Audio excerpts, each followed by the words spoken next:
Let's look at the news in particular.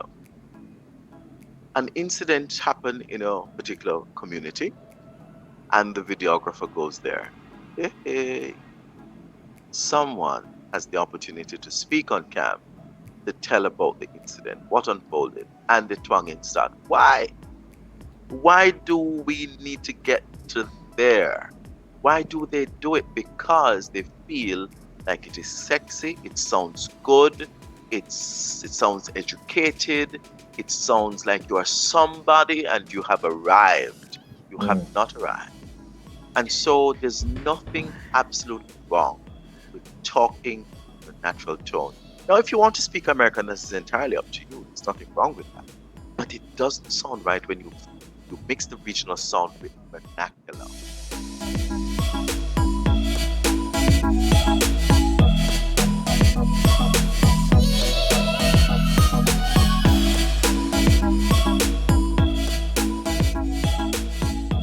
Welcome into Let That Sink In, where we talk about communications issues and a whole lot more. The goal to help you, our audience, market your ideas and yourselves more effectively. I am Vaughn, and my co-host is my favorite PR and marketing practitioner, Carlette Deleon. Say something to the people, Carlette. Good day. I hope everyone is doing pretty well today.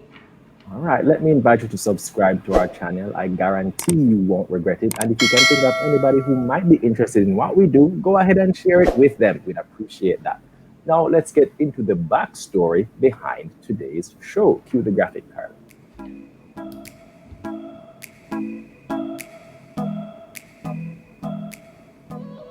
Now, as I do my day job as editor at the radio department at the Jamaica Information Service, a request I get often from young persons is for tips and advice to help them with public speaking, how to deliver themselves with confidence and clarity when speaking to others. Now, I know a thing or two, but I'm no expert. Our guest today, however, is. You may know him as a regular presenter on the Jamaica Magazine television program or one of the hosts of CVM at Sunrise, Mr. Adrian Atkinson. Welcome in, Adrian. Yeah. Good Now, when afternoon, he gentle all right. folk. Now, when he isn't on television, he regularly teaches classes on public speaking at CPTC and independently with professional groups from a wide array of fields all over the island. Now, first things Yes. first, Adrian, let's just give the people a little idea of how you got into teaching public speaking and how this became a passion of yours and why you teach it to this day. Go ahead, Father. Buck ups. I never have no ambition. I just went to school. It's Okay. just buck ups. It's Rubbish. interesting. Rubbish. I love that. You are But ordained. can I Right. tell you? So let me tell you the story. But and so mhm, going to Campion, very nice years, lovely students I met in those years. And so I started learning and learning.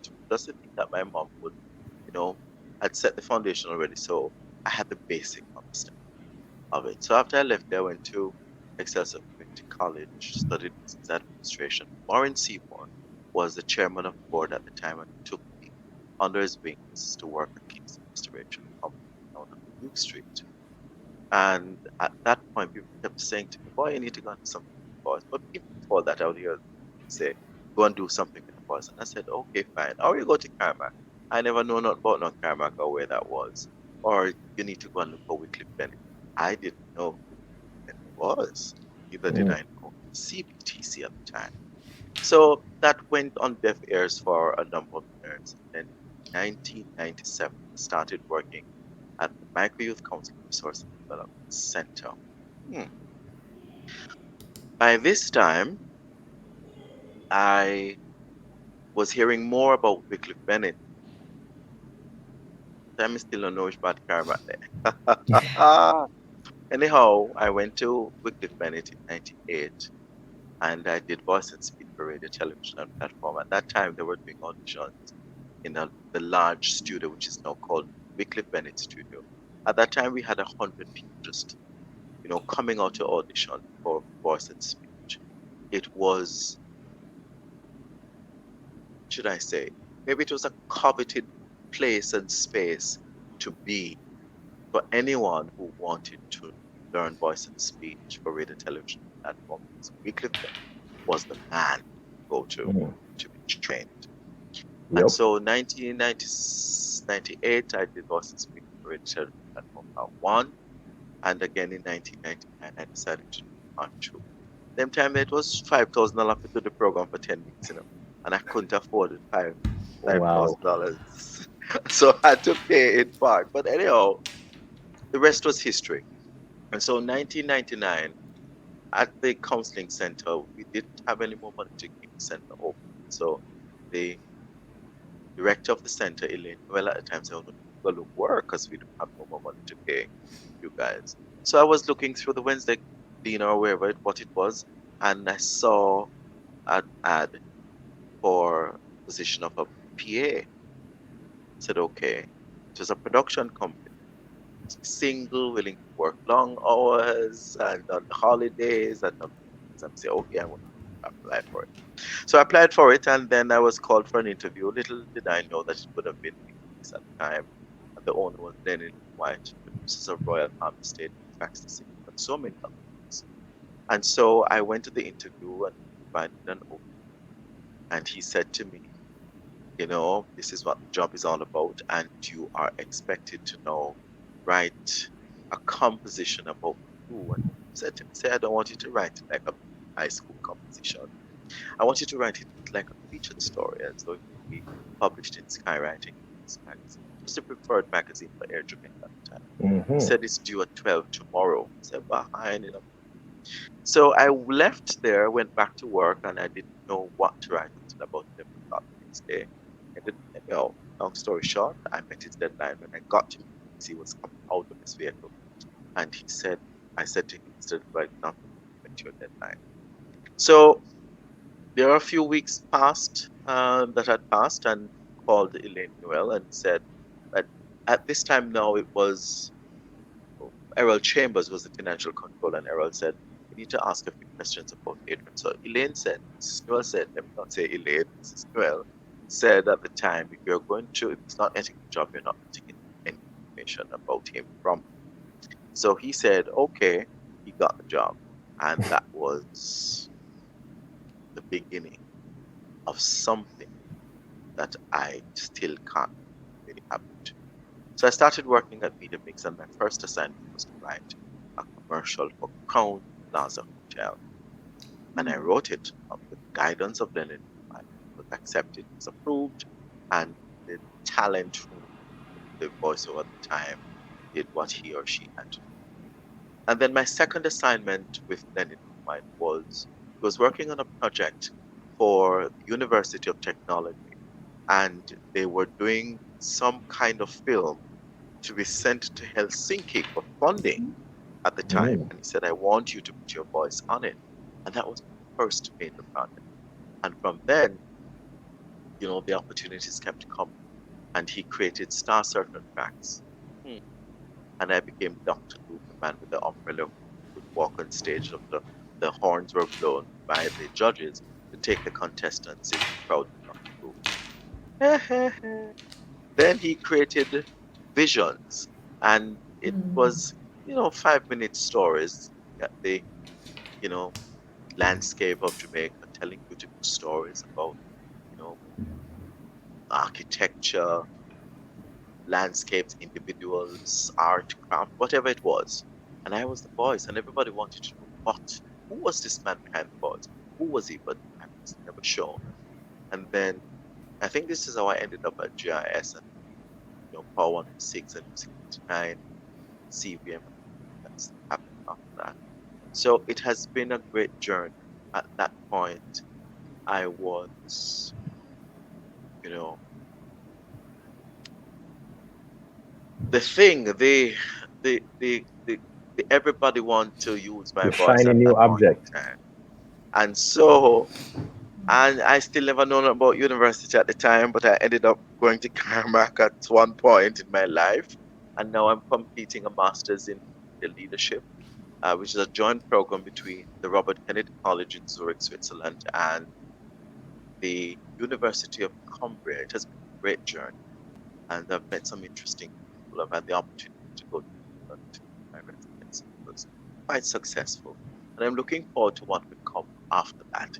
So, having said that, I was able to have been nurtured by so many in the industry, Faye Ellington, like Holland Porter Jones, like Dr. Livingston White. All these people have really, really helped me to the place I am today. Not to mention the hardworking at CPTC and Technology Institute. So I've had some really great people. Leonie Forbes has been supportive, and I'm really, really grateful. And so I ended up teaching voice and speech for radio television platform at Media Technology Institute. I started as an assistant to Paula and Porter Jones, who was teaching the subject at the time. Mm. She's no longer there, but then I put on that cap, pick up the mantle, and now. So that has been the situation. And then there are corporate entities who have asked for my, expertise to train their staff. But then my training is different from everybody else's training. So when you talk about public speaking, it is a fear for many, many. And at the Mm-hmm. end of the day, I use voice and speech as part of public speaking because it's more than just standing in front of an audience or at a lecture and telling that you must do this and do that. What about the positive physicals? What about the negative physicals? What about the eye contact, the mechanics of breathing, good posture and bad posture? How do we fix those? And then we need to understand why people get nervous in the first place. Sometimes when you Adrian, ask yeah, run over the interview. We don't reach them place there yet. Y'all go too far. all Run over right, the interview. fine. I mean, All the right. information So is just at the back of my head, I and I know just keep you've been going. doing it for that long, right? All right. Carlette, Yes. let me just give you the chance to jump in right here before I have the litany of questions we want to get to it, Adrian. Go ahead. Yes, I'm just sitting here fascinated. I find the story quite inspiring. And I Thank you. want to find out, did you have any challenges along the way? Was there ever a time where you're like, man, I can't do this. I'm not good enough for this. This is not for me. Did you ever have that challenge? Oh no, it has always been a passion for me because as a child I can recall, well now as an adult I can recall as a child taking the tissue cone to use as a microphone, and I didn't know what that was preparing me for. When I didn't have Mm-hmm. the tissue cone, I had the mop stick. Now I use a mop, and Mm. I would pretend as if I'm reading the news because I was fascinated by those I had seen on television at the time. And so it was preparing me for something that I was not conscious of. And so I would do it day out, day out, Destiny. day out, Exactly. and here we are. So All right. it's a burning desire, it's a passion. So you never get tired of it. You just want to keep going. I think that if I stop doing it, I something might not, something Let's not even badly Okay. think about that. Let's not. We're not even gonna go there. We're gonna Yes. keep it on a positive note. All right. happen. Now, as I said, the goal is to equip people with the skills so that they can maximize their potential, step into their purpose, start living their best lives, get people to really kickstart themselves. And as we talk about the subject of public speaking, is definitely an integral part of that process. You know what I mean? You have to learn how to deliver yourself properly and with confidence and with, enough significance so that people remember you, take note of you, and appreciate you. But in Right. Jamaica, I think first of all, we have to address the elephant in the room, which is that many people equate twanging with speaking properly. Let's just address that and let people appreciate why that the twanging thing Ah, needs to just go stop. forever into a dustbin and never to return. You know what I mean? Because we are of the understanding that twanging is speaking well, and Mm-hmm. because of that, we take on that regional sound. It's like a parrot mimicking a particular sound, just comes out. And traveling across the length and breadth of this country, working with individuals in the hotel industry, and having stayed at some of these all-inclusive resorts, you hear all sorts of things. At first, it was very hilarious, and then I said, you know what? They really want better. So one day, I was sitting at grill on the side. A gentleman walked over to me and said, would you like some water? And I said, some what? Water. I said, why can't you say water? And he said, well, you just have to put it on for the guests so they can understand. So I said to him, can you just speak to me in your natural speaking voice? So I saw him talk. He said, well, long before you knew what an all-inclusive meeting was, and when your mother gave birth to me in Vaughn, he said, oh, that way. I said, yes, why can't you speak in that particular natural tone? He said to me, but if you don't talk, if you don't twang, you fix up the thing and nice it up, they won't understand. I said, you think they won't understand? He said, yes. I said, oh, not understand. There you go And again. You chipped out a oh, little sorry. bit. So I Maybe said, you just speak. need to take your and just speak a I, little, speak aloud. It's I, we I, can and hear you when I you speak am, loud. and I am, Yeah. I really am. Uh, So he said, I said, that is the speaking voice that I'm talking about, the natural speaking voice. And he said, oh, but I don't think that he really took it on. He went back mm, to the same old habit, the regional sound where we talk to every visitor to this country in the same accent, the American accent, which is an insult to many people from the United Kingdom or yeah. European countries who really don't take a liking to that kind of general American English. Mm, What is also interesting is that we talk to people from Australia in the same accent. We talk to them from the Caribbean in the same accent. We talk to our very own Jamaicans in the same mm. accent. And some of these people Yeah. never even go to the airport, let alone take a flight to go to a foreign country. And they take on this particular accent. And I just don't get it. And so let's look at the news in particular. An incident happened in a particular community, and the videographer goes there. Hey, someone has the opportunity to speak on cam to tell about the incident, what unfolded, and the twanging start. Why? Why do we need to get to there? Why do they do it? Because they feel like it is sexy, it sounds good, it sounds educated, it sounds like you are somebody and you have arrived. You have Mm, not arrived. And so there's nothing absolutely wrong with talking your natural tone. Now, if you want to speak American, this is entirely up to you. There's nothing wrong with that. But it doesn't sound right when you mix the regional sound with vernacular. There was another situation where I went to an all-inclusive property to do a training, and the server came over to me and she said to me, "Excuse me, sir, have you placed your order already?" And I was taken aback by it. My order. And I said to the supervisor, moving away from the dining area, that, you know, your server came over to me and asked if I had placed my order, and she found it very hilarious. And it wasn't funny at all. But, it's a big challenge. I don't know if it is going to change anytime soon because of the perception that people have of what good speech really is. But then people like me and you and who tend to have a good command of the language. Them say we show off, them say with this and we say with that, and Yes. them say we hype. But at Yes. the same time, if we were to assume a regional sound and started twanging, they would laugh at us. So I'm not understanding how is it that they think that it is okay to do it and what benefit they get from it. You hear people go foreign and them live there for a few months or they there for a holiday and come back and them say they paid $2 for that and the time was at and I don't know and all of these things. And I guess they want to sound nice. Nothing wrong mhm. with nice. So Joan Andrea Hutchinson speak about it a lot. I guess I just want you to reinforce, let them appreciate as someone who focuses on this area that twanging does not equal speaking Good speech. nice. Yeah. Right, it isn't. It's either you speak in the natural tone or you just don't.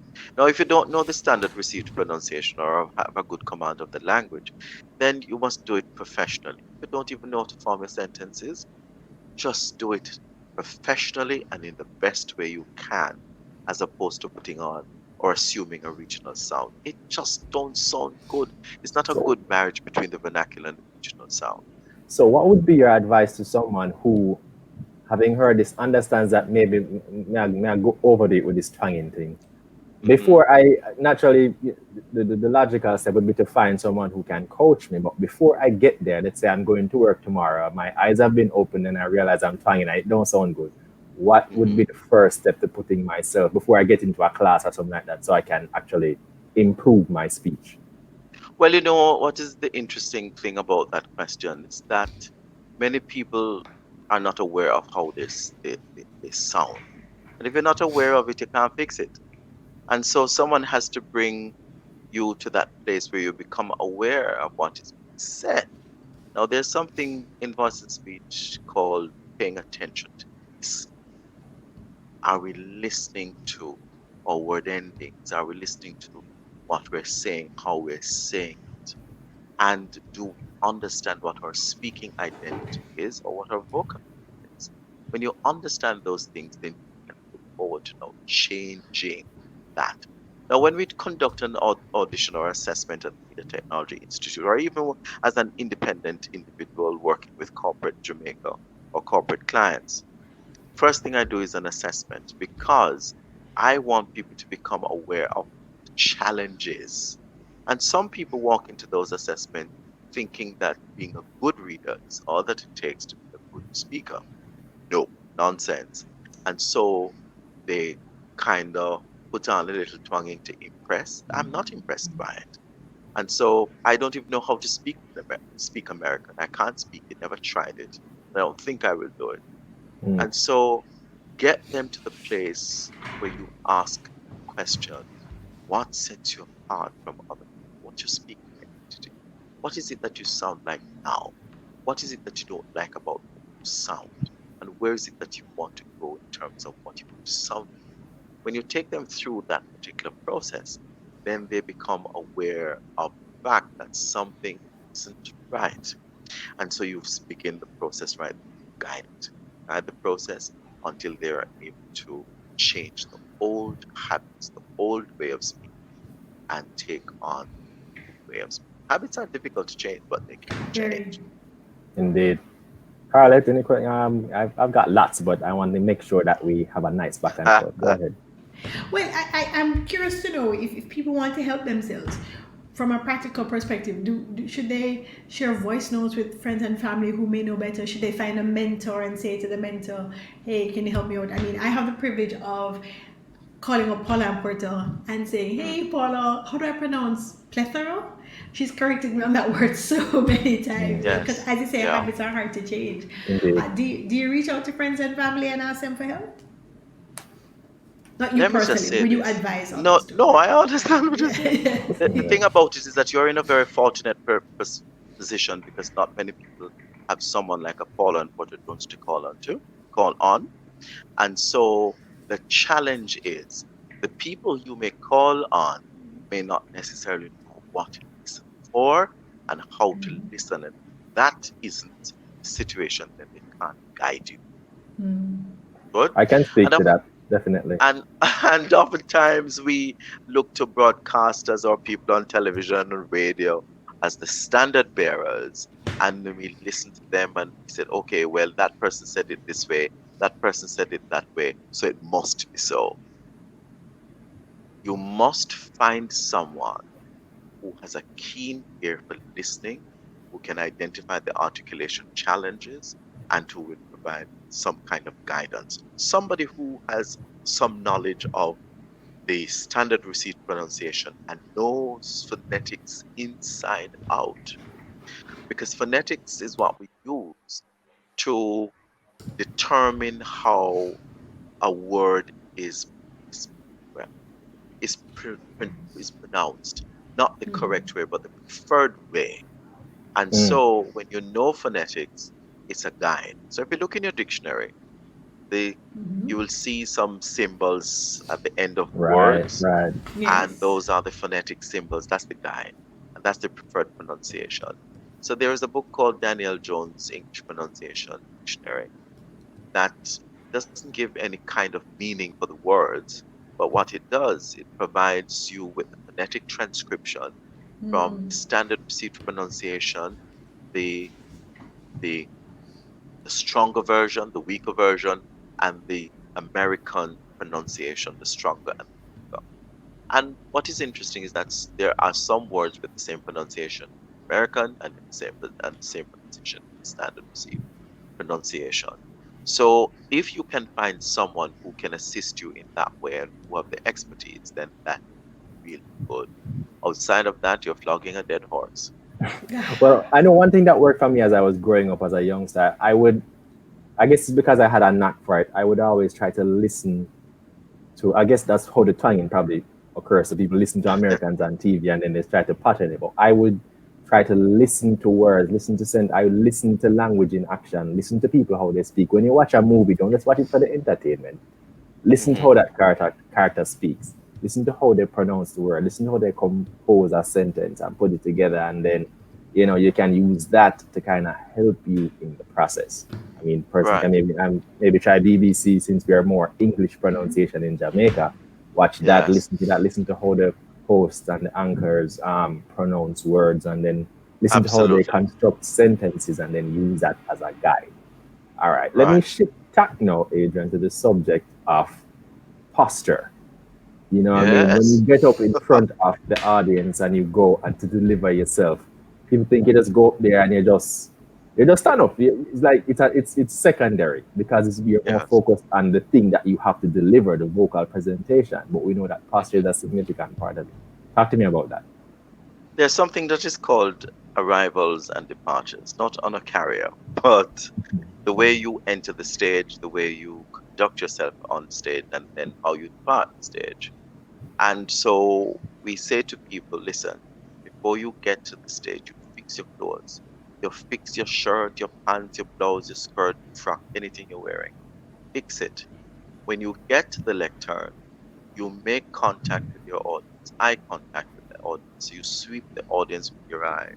There's absolutely nothing personal about it. And then when you do that, you're now saying to your audience member that I'm indeed ready to begin. Now people hold on from the lectern for dear life because the knees are now crying. So at the end of the day, posture is extremely important and must utilize all the proper muscles in holding up the frame. So when the body is free of tension, we must utilize those muscles, free of tension. And your head must be in line with your shoulders and your shoulders in line with your torso and your pelvis or your pelvic girdle. And your instep, you must not be jutting forward or leaning backwards. And your feet must be in a V shapes, 4 to 6 inches apart. And that is proper posture. V shape. So when you don't have proper posture, what happens now? It impairs your speech or it impairs affects the mechanics of breathing. So breathing aids posture, posture aids. I usually say to individuals that you must find a way to put on the game face. On the game face. Nobody needs to know that you're nervous because nervousness can make us do a lot of things. It can make us fidget. It can make us lose posture. It can make us do all sorts of different things. But you must maintain positive physicals all the time, What does that especially mean? You've said it many times. Positive physical. What does positive that mean physicals. exactly? You must utilize the muscles in holding up the frame. That's all you need to do. So let's say, for example, you go on one dead yard, good, and we go to parties, and anything we catch, we just catch on it. We lean on tree, we lean on wall, we lean on people vehicle, we lean on. Listen, we find one table and we just lean up. Why we can't utilize the muscles to hold the frame in place? Why we have a catch? It's the same thing we now take from the informal and take it to the formal on stage at the lectern where we become table crawlers or we hold on to the lectern for dear life. Hold up your frame. Hold the frame in place. That's what it is. But then it's uncomfortable Mhm. for a lot of people because they've spent so much time standing a particular way that when the time comes for them to stand with positive physicals, it's a challenge for them. So it is always important to make sure that you have, positive physicals and the posture is right, because then it gives you the power and clarity in that speaking voice. And it works all the time, every time you apply those techniques. Now you touched on the subject of nervousness. I mean, apart, so Mm-hmm. just to close things out, like I said, people stand up. Don't go up to the lectern and just grab on to the lectern and just thinking that you're resting. You're really just supporting yourself. You're not really doing that. What you're doing is projecting nervousness and Yes, uneasiness. You know what I mean? yes. Stand up straight. Stand up. As Adrian said, not leaning forward, Hmm. not leaning back, straight. With your Right. head up, head should be in line with your shoulders, Shoulders, yes. right? And And in you should line with have your that V, torso, and you pelvis have or that pelvic V rest, shape as you stand up with your four legs, to six inches apart. right? And that's how you're ready. That's how you Yes. project that you are ready to speak. But So no, the V shape is that, not a ghetto pose, I mean, to tell people that, because Oh sometimes you see yes, people, it's not the ghetto pose. not that one. not that Yeah, one. that one. No, you touched on it with nervousness, Yes. overcoming nervousness as you get to the Uh, lecture. How do you do it? You never ever overcome it. It can be controlled, but it can't be cured. And we need to understand that when we get nervous, the body secretes two hormones, adrenaline, noradrenaline, adrenaline, which cause fight or flight response. So you either face it or you run away from it. Now, listen, when you go to the gym, good, and you're working out, you get that adrenaline rush to want to continue. The mind sharp, the people them lock you up in the gym because you want to continue and you want to Hmm. keep going. Why is it we can't use that adrenaline rush that we feel or we experience in a gym to our advantage when we have to go before an audience to deliver a speech? It's the same thing. So, what we need to understand, first of all, is to answer the question, why am I nervous in the first place? Why? When I'm you can human. answer that question, but it's always the fear of something. Maybe it is someone in the audience to whom we are very familiar, and the person is really a hard marker. Maybe it's somebody in the audience that we don't like, and somebody don't like we. Maybe we think about, psychological effects. The psychological effects is, am I bright enough? Do I speak well enough? Say the right things? What if I say the wrong thing? You become irritable. There's anxiety. You think about all the things that can go wrong as opposed to thinking about all the things that go right. And when you think about that, then you begin to make more errors, error after error after error. And Hmm. then that now manifests into the physical, sweating under the arm, and the chest, the face, the Hmm. palms of your hands, everywhere. And not only that, we start playing with the rings on our fingers. We start playing with the pen, the paper, the hem of the garment. We start to do all sorts of different things. We scratch, we do all sorts of things. And then now the verbal or words and sentences become unclear, voice cracks, all of these things. So once we can understand why Absolutely. we're nervous in the first place, then we can now move to the next level of doing simple breathing techniques that will help to just calm the body, nerves, the muscles, the everything. And so you can do simple stretches as well. And you can take yourself to a place where you feel most powerful, not vulnerable. Hmm. And you just stay in that place until it's time for you to go, you know, to deliver your speech. And at the end of the day, you put on something that is called a game face, which is a technique that is used to mask or hide the signs of nervousness. Now, God forbid you wake up this morning and you know you have next maybe an hour from the time you know, your eyes were open. You know what you do? You start to get nervous from that time Hmm. and you enter the place and the space. And so you just do the simple stretches and the breathe deep breathing exercise, not very fast, slowly. and you release, you just do it. And then when you get to the place, you have a toothache. So you never wake up with the toothache, because now you have the toothache. And what you're going to do? So you deliver your speech just the same without people knowing that you even have that toothache. How were you able to mask the pain? The same way you were able to mask the pain is the same way you can mask the signs of nervousness. So you know what to do with your hands. You use gestures from the waist up. So you're bringing attention to your upper body. So you use your Mm-hmm. hands. You don't put them in a pocket. You don't scratch. You don't not. You don't play with the ring. You don't play with the pen. You don't play with the paper.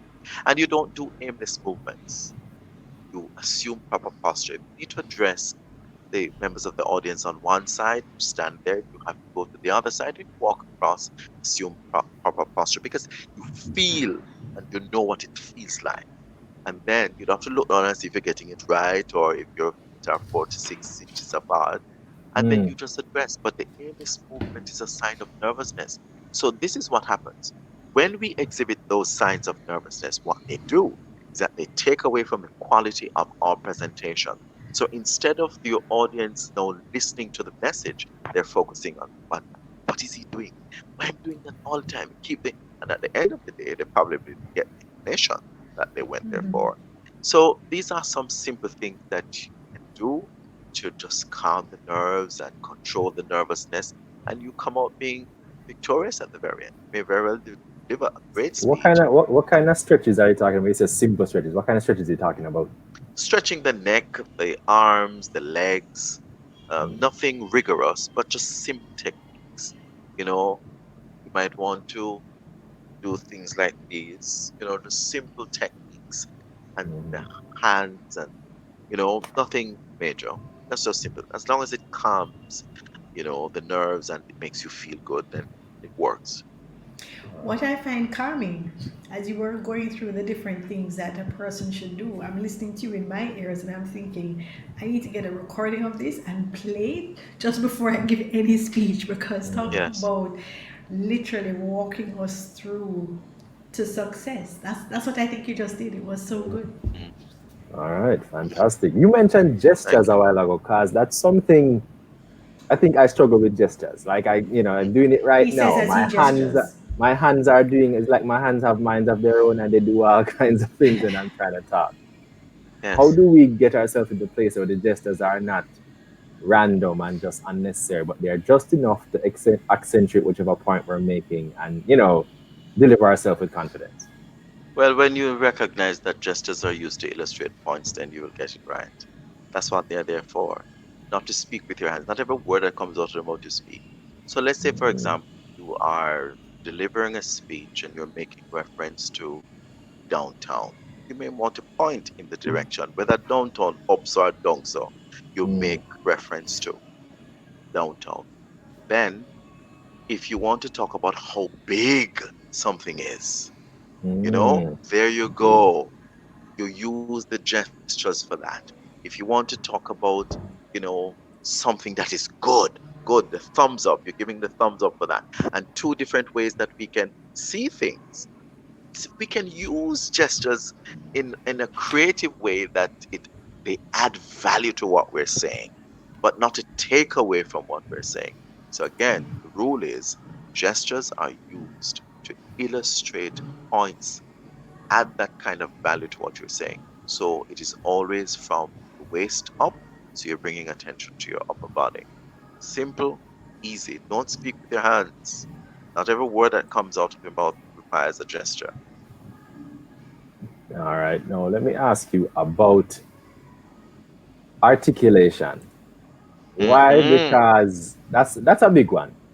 You know what I Yes. mean? When you get up in front of the person, people, that's when you all of a sudden become aware of every flaw. I think prior to that, you probably don't even notice it now. Is when you get up on the stage, you start talking to people. That's when you start hearing every single flaw that every speech challenge, every speech thing is like, in your mind, you think everybody in the crowd hears it, and they're just thinking, boy, like, listen to that boy, man. You're going to pronounce the word and. Just I said here and we want to the D, just chop off the D so what happen, you know what I mean? Talk us through getting us to coaching us to hear our impediments and fix them. Well, the thing about it, it goes back to what I said earlier, that if you're Some not of the aware of common something, ones. you can't fix. You can't fix them if you're not aware of them. And so sometimes we are educated people based on how we find an educated person. You know, sometimes they say certain things once, they say it a second time, and say it three times, and say, Lord Jesus, I can't believe. And he have one PhD and he this and he that. It's not because he Wow. doesn't know. It's because it's, it's not because he's not brilliant, but it's because he's not aware. He's not paying attention to what is being said. Once you become aware, you make the error, you fix it, you move on, you never apologize for it. And so there are people who don't really understand what it is to form THs, the NG sounds, the final T's, final T's, the vowel sounds. And recently, I was listening to the virtual graduation of a particular university locally, and the gentleman, oh Lord, I shook my head because the word giant was used. It was used. And when we talk about Ooh. giant, we are all people say giant pain and Mm, key and giant, and it is just the informal that we sometimes allow to seep into the formal. So instead of saying the joint, we say giant. mm, And so that's the vowel sound, joint. Then we have situations where the word behind, behind, there's a D word. Why we can't identify the sounds in a particular word to get the word right. So we say behind, behind, and we say, I found a pen. You found the pen, but instead of found, or you know, finding myself. I'm finding myself. So we take off those word endings, not crisp and clear. And then you have those who can't pronounce the THs, so they say them and there and those and that. mm, And the problem is this. We are not familiar with how the organs of articulation are used to make the various sounds, taking into mhm, consideration that the tongue is the most active articulator. We don't know where to place the tongue in the mouth to get the sounds, the correct sound. So, for example, there's a section in the mouth that is called the teeth ridge or the alveolar ridge, and the tip of the tongue goes there to get you the the the t sound, the d sound, the n sound, the s sound, the s sound, sh sound, all of those. And then you have the TH sounds that are found between the upper teeth and the lower teeth. So the tip of the tongue touches the upper teeth, and you slightly bite down on the low to get TH sound. So the TH sound is in and two different sounds. And so one is voiced, one is voiceless. We oftentimes put the tip of the tongue at the teeth ridge to get the TH sound. That is why people say them, those, that, and dear instead of them, those, that, there. Two.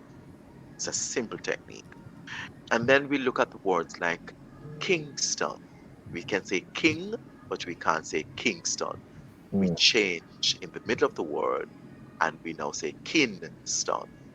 Total different place of articulation. mm, So the NG sound is the lifting of the back of the tongue. It points to the soft palate to give you that ng sound. The same sound of k and g are formed there. So it's a case of retraining the tongue and using simple articulation exercises to overcome those challenges and set you on the path where you will now be speaking crisply and clearly. mm. All right. Cool. I think we just need to, persons might need to just go Google it and get some of the common speech challenges, yet the TH, the Hmm. People D. need to register for Yes. classes with Mr. Well, Atkinson. That's what they need to do. absolutely. How could I? How dare I? Yes, That's absolutely. You right. need to check Adrian out and you can get all the training that you need, right? All right. Another Oh thing I wanted to boy. for a ask you. fee because it has Absolutely. value. Yes. Yeah, exactly. I wanted to ask you, Adrian, about engaging your audience. You touched on it briefly as you came in when you said you come in and you sweep the audience. But as Yes. you go through, for example, a 5 to 6 or even a 10 minute or even longer, because you have people who talk for a very long time. They give lectures or whatever Yeah. the case may be. Using your body are just techniques to ensure that you engage, because you have the opposite. There are people who just come and they hold the paper, they hold the head down, and they just read from the paper the entire time. So how do Hmm. you do the opposite of that? What techniques, what trips, what tips help you to do the opposite of that? It could be a number of reasons. If someone reads from the script verbatim, word for word, it simply means that they might be using a particular method of, you know, presenting that speech. But for many people, it could be very well be a sign of nervousness. Again, Mm, we have to understand what makes us nervous in the first place. Now, at the end of the day, we have to get into the habit of making the eye contact, as I said before, nothing personal. So some people, what they do is that when they walk to the front of the room, they find somebody with whom they're comfortable and they focus their eyes on that one individual. And everybody else in the room don't exist. Or they can't find somebody who they're comfortable within the audience, then look on the wall. Why are you looking at the back of the wall, looking on the wall in the back? No, if I pay my money to go to a workshop and the speaker can't look at me, then something is fundamentally wrong. I would not see you as a credible source of information, and I would not believe what you're saying. In the same breath, if an insurance salesperson comes to me to talk to me about the policies, the products and services, or whatever the case may be, and you can't look me in the eye, you go back with the insurance policy because I'm not buy it from you. mm. So you want to Fair. feel as That's you fair. want people you want people to feel as though that they are connecting with you. You want them to feel as though you are connecting. So the eye contact is extremely important. As I said, nothing personal. Include them. You know, make the eye contact, sweep the audience with your eyes. Now, this is another situation that I find that a lot of people tend to do. Them come to you and them say to you, say, well, me did learn long for a long time, say, we must find one man in the audience, you look on that somebody there. Hello, you have to fix that. Now, part of keeping the audience engaged is to get them involved in what you're saying. So let's say, for example, you want to involve someone in the audience in the conversation. There's a gesture which says, which is this. So you use this to point to, not the finger. This is accusatory. Mm, So you now invite this lady to come forward to say something, or you extend the invitation. That's exactly what you're doing. So the eye contact is extremely important. There's a difference between eye contact and staring. One is a simple glance, or you glimpse somebody and just move on to the next. The fixed stare is when you're looking at someone, but then this is when it becomes problematic. When what you do with the facial expression, do not change the facial expression, because it can send so many different hidden messages. mm. It can be interpreted by the person who's looking at you. So you have to be very, very, very, very careful in sweeping the audience with your eyes. Hey, John Brown, you were just saying just now. Yes. Oh, and Maxine over this side. Wonderful. Absolutely amazing. I'm really happy how each of you, you know, how you're deciding to participate, or you've decided to participate in the discussion. I'm loving this crowd. I'm loving this audience, and I feel good to be presenting the material to you today. You have to keep them interested. You have to let them know that you're with them and you support them and they are okay. You have to reassure them that, listen, you're in good hands and you have nothing to worry about. Because sometimes if you go to, you know, functions or, you know, seminars to hear speakers, and they feel as if they feel vulnerable, they don't feel, comfortable. So you have that thing to do as part of your job as a speaker, is to keep them calm, let them know that they're in good hands and there's absolutely nothing to. be worried about. At the same time, by saying that, you're calming your own nerves, you Mm. know? So as you help them, you're helping yourself. So it's nothing difficult to do. It's nothing difficult to do at all, but make sure you maintain that eye contact. And as you go through your presentation, you become more comfortable. And by the end of the presentation, you're a champion. All right. All right, I think for me, I'd like to stick a pin in things right here. I mean, if there's lots more that this subject entails, but I wanted to create that introductory look. Adrian, let's tell Yeah. people where they can find you if they want to get a more detailed um, um, explanation or look into how to get better at public speaking.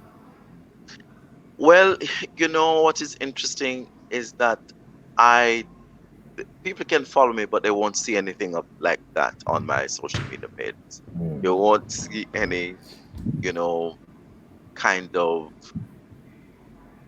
how should I put it? You won't see any kind of Instruction. tips or any Right. instructions or anything of the sort on any of my pages. But people can always get in touch with me if they follow me on Facebook, and it is Adrian DGV, capital all caps DGV Quick, quick, tell them what the Atkinson. DGV mean. Tell them what the DGV Oh, mean. DGV means the greatest voice. It is actually a trademark, and it means the greatest Mm. voice, one word. And that's for people who can't say the greatest voice. And then it is also a trademark to mean the greatest voice, three different words. So those are registered as Jaipur. They are my trademark, and it doesn't speak to me. It is telling everybody that they have the greatest voice. It has become a training brand for me, and that is what I take to the organizations or the institutions or the companies across this country, make a difference so that they can add value to the work that they do on a daily basis, and you know become better speakers, confident speakers. So that's what DGV really is. Everybody asks me, what is DGV? So I always tell them it's not really about me, but the kind of services or training that I provide for individuals who are in need of that kind of intervention. And so on Instagram, they can find at DGV dot the greatest voice or the greatest voice. Yes. So yeah, you won't get any tips there. You can just get in touch with me to see how best I can assist if it is that you want me to assist in the process. Oh, All by right. the way, before I go, I must say that I was very hard on media practitioners because I feel that if you're in such a position as a presenter or an anchor, whatever you want to call yourself, you must have a good command of the language. You can't have people coming on TV talking about X specially. There's no word named X specially. There's no X in the word, there's an S. And Okay. so we have to be very, very careful. We can't have people coming on TV and can't even form the H's, which is a glottal sound and is formed on the outgoing breath like a panting dog. Now, can't have people coming who are seasoned presenters or newscasters and talk about honor or they can't pronounce the H in them. I used to be tough on these people. I'm gonna say, you know what? It not change. Just stop wasting my time. Because quite frankly, a lot of them don't feel that you have the autonomy or you have the the gall to come and correct them. Who are you to correct me? That sort of thing. So it's a celebrated profession, and I think that once you grace the microphone in a radio studio, or you grace the camera in front of a television studio, in a television studio, then your speech must be good. Listen, gone are the days when people would you would never have them on air unless they were trained. And over time, we've Yes. seen that. Just gone to the dogs. We take anybody and everybody and put them on a TV screen and said, okay, they have a nice tone. The tonal quality might be good, but the speech not good. And so we take people and we just shove them. Now even say shove, shove. We just shove them and say, yes, man, you look good, you have a nice tone, and you will do well. It is an art. Mm. It really is an art. It's like painting on canvas. Ah, an, well. an artist who tells a beautiful story by using a paintbrush and simple colors. Why we can't tell the story? Why we can't You see? respect this profession? It's not for all, So when people go around and people say, reporter youth, I know me I talk to.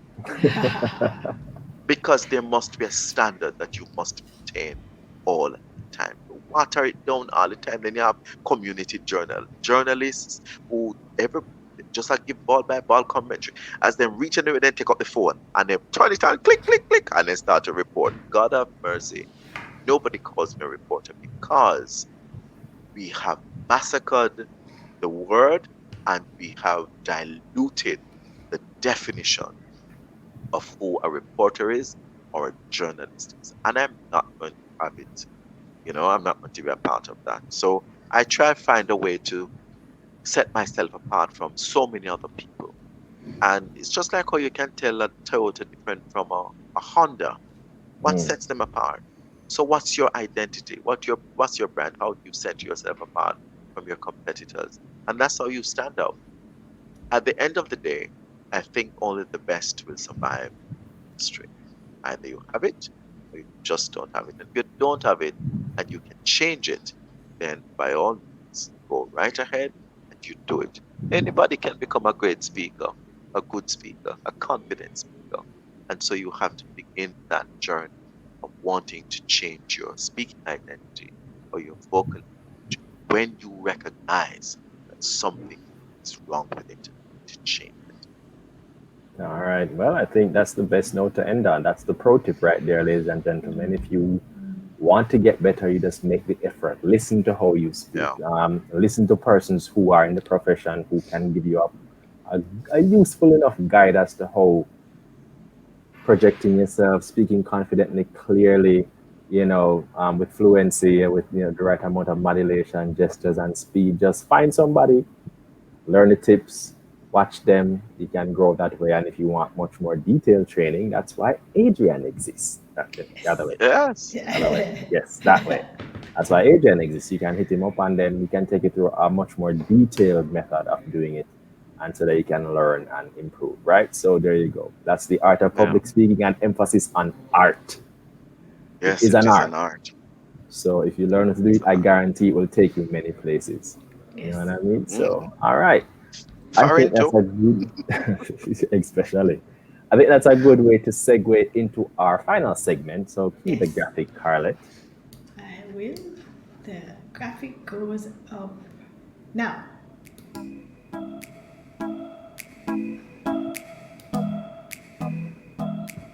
All right, Adrian. So, the segment is called One Book, One Song, and Something Else. And we basically ask our guests to tell us one book, one Yes. song, and one experience that they recommend other people try. One book or one song or experience that has impacted them enough that they recommend other people try. So, one book. Go ahead.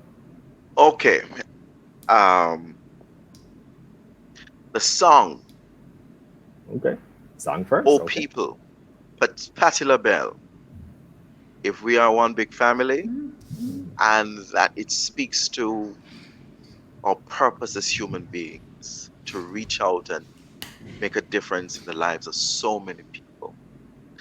And I'm really passionate about how I influence people. And I've always felt that didn't come into this world to live for self, but to live for people and to help them in a profound way as they walk the journey. We have to help people in whatever way, whether it's food, whether it's clothing, whether it is educational wise. We just have that responsibility. And in so doing, help to make this world, this beautiful world, a better place. There's absolutely nothing wrong with the world. It's some of the people who live in the world. Where you So, know. Oh People is the song for me Yes. all the time. Yeah. All right. Book. And there is a book that is called the Urantia Book. The Urantia Book, Okay. and that it speaks to our own universe. It speaks to God, who God is, our perception of God, who Jesus is, how we perceive Jesus. And it looks at all the various religions across this world. And what is interesting about that particular book is that it provides much more information, detail about our own existence and somewhat give a clearer account as to how mankind came about, far more than what the information that is given by the Bible as the prescribed text for many Christians. And so that book is fulfilling. It allows you to think about your own life and how you treat people and how you even take care of your own environment and live in the environment as well. You know what is interesting too? I thought you'd have asked about my favorite movie because I would have said Avatar. Avatar. Okay. I would have said Avatar because it speaks to our own connection with our environment and all people and all life.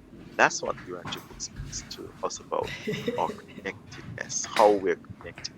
And if people believe that those persons who are living on Earth, which is called Urantia, if we think that we are the only people existing in this vast universe, yeah, there are other life forms. It's just that we don't know that yet. You know, All right. that those are there. And your experience, although it sounds like your experience is to watch the movie Avatar, but I mean, what have your experience? I think I think the most rewarding experience and the most profound experience is every single day of my life, Mm. because I think that each day comes with a particular lesson, and each lesson prepares us for the next assignment, whatever that assignment is. And I also think that it prepares us as we continue our material journey into the spiritual journey. And all of that helps us to align our personality with our soul. And I think that's for me is my way of looking at it. Every day of my life is my, Well, you you went know. very philosophical on us. I appreciate that. All right. All right. Well, guys, I thank you for your answers. Appreciate that. And I think that on that note, we can move to wrap our show. Thank you to Adrian for coming in and dropping some drills for us and for persons who are interested in learning how to improve their public speech and becoming more confident and delivering it much more effectively, much more in a way that will ensure that they can market themselves properly and that they leave a lasting impression on the audiences that they go before. Thank you for sharing all those tips. You know what I mean? I No appreciate that. problem. And yeah, so thank you again for listening. Again, we ask you to subscribe. You'll find all sorts of good content here that helping you to maximize your own potential, sell yourself effectively so that you can be the best version of yourself and win at life. That's the goal, right? Let's win at life. Win at life. I like Absolutely. it. All right. So thank you for And thank watching. you for Uh, affording me the opportunity to just share. It's always You are good to very share. welcome. You are very All right. welcome. So again, people, let that sink in. Thank you for tuning in. Stay tuned. We've got lots of great content, lots of great guests coming up. And have a wonderful day. Take care. Bye bye.